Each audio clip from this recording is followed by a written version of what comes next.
अच्छा, इस पूरी कवायद के अंदर, एक्सरसाइज के अंदर देवेंद्र, कितने लोग शामिल रहते होंगे और इनपुट्स जो है किस किस का इनपुट इसमें लिया जाता होगा? इस बार जो किया गया उसमें ये किया गया था कि जैसे जब कैंडिडेचर तय किया जा रहा था तो उस समय जितने लोग चुनाव लड़ रहे थे उनकी पूरी प्रोफाइलिंग उसी समय की गई थी। वो सारी प्रोफाइलिंग ऑलरेडी बीजेपी के टॉप लीडर्स के पास थी। तो अब जीतने के बाद अब उनमें से ही देखना था कि हाँ इतने जीते हैं, तो उनके प्रोफाइलिंग के लिए या फिर पार्टी के प्रदेश संगठन से बातचीत करने की कोई बहुत ज़रूरत थी नहीं।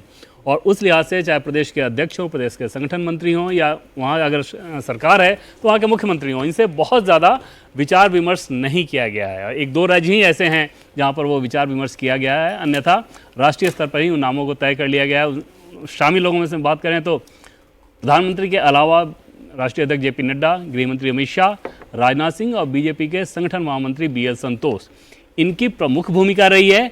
और इन लोगों ने जहां जहां ज़रूरत पड़ी है, जैसे दिल्ली में अगर हर्ष मल्होत्रा के नाम को अगर आप देख रहे हैं कैबिनेट में, तो उसकी वजह यह है कि उस इलाके के जो क्षेत्रीय प्रमुख हैं संघ के, वो ये चाहते थे। उन्होंने बीएल संतोष को इस बात की जानकारी दी, उन्होंने ही टिकट भी दिलवाया था, उन्होंने मंत्री भी बनवाया। तो इस तरह के फीडबैक वहाँ पर काम आए हैं। लेकिन बहुत ज़्यादा राज्यों के साथ विचार विमर्श किया गया हो इस मंत्रिमंडल को लेके, इस बार उसकी ज़रूरत नहीं थी, क्योंकि सबका प्रोफाइलिंग ऑलरेडी चुनाव के समय ही कर लिया गया था। जी, मनसुख मांडविया बात करें डॉक्टर एस जयशंकर से, दोनों दूसरी बार जो है इस मंत्रिमंडल में होंगे। मनसुख मांडविया को पिछली बार जो है हेल्थ पोर्टफोलियो दिया गया था, कोविड के दौरान वो हेल्थ मिनिस्टर रहे थे, तो इस बार भी आप ये कह सकते हैं कि उनके पास कोई बड़ा अच्छा मंत्रालय, हैवीवेट मंत्रालय वो रहेगा। तैयारियां पूरी हो चुकी हैं, अब रोशनी भी जो है सामने राष्ट्रपति भवन में जलाई जा चुकी है, तो मतलब अब 7:15 बजे का वक्त है। प्रधानमंत्री सबसे पहले शपथ लेंगे, उसके बाद ये सारे नाम जिनकी हम लोग चर्चा कर रहे हैं, लगातार आपको बता रहे हैं कि ये इस टीम में ज्यादातर वो लोग हैं जो नरेंद्र मोदी की टीम 2 में थे, मतलब जब वो दूसरी बार प्रधानमंत्री बने 2019 वाली टीम में, ज्यादातर वो नाम है। लेकिन उसके अलावा फिर नए लोग कुछ जीत कर आते हैं, कुछ वो, और कुछ लोग जो हार जाते हैं वो उस लिस्ट से गायब होते हैं। वही इस बार भी दिखाई दे रहा है। खट्टर जी, अमित शाह जी पहुंचे। बहुत से लोगों को लग रहा था अमित शाह जी शायद पार्टी देखेंगे अब की बात।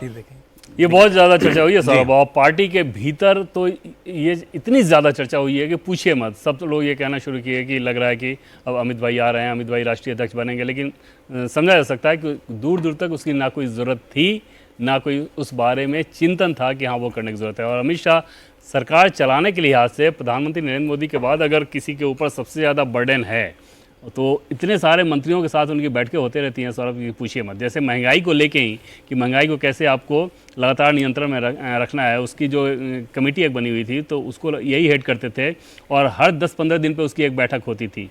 बीच बीच में सेक्रेटरी योगी आदित्यनाथ भी आप दिखाई दिए। जी देवेंद्र बोलिए। इनके लिए समस्या है योगी आदित्यनाथ के लिए सौरभ, इस रूप में कि जो नंबर्स ये उम्मीद कर रहे थे उसके आसपास भी नहीं होना। समझा जा सकता है कि प्रदेश का नेतृत्व यही कर रहे हैं, तो वो एक दबाव, एक बर्डन ज़रूर होगा कि ऐसा कैसे हुआ कि इतनी सारी सीटों पे। हालांकि उसका मंथन आगे चल रहा है और प्रदेश अध्यक्ष, संगठन महामंत्री, इन सारे लोगों की रिपोर्ट भी ली गई है। एक एक सीट का विश्लेषण किया जा रहा है, क्योंकि ये सिर्फ आप लोकसभा नहीं आ रहे हैं, उस लोकसभा के हिसाब से अगर विधानसभा के क्षेत्रों को देखें सौरभ, तो बहुत बुरी तरह से हार हुई है। और उसमें तो कई जीती हुई सीटें हैं, 1-2 विधानसभा में जीत रहे हैं और 3 में हार रहे थे, लेकिन जिसमें जीते बड़े मार्जिन से जीते, इसलिए जीत गए हैं।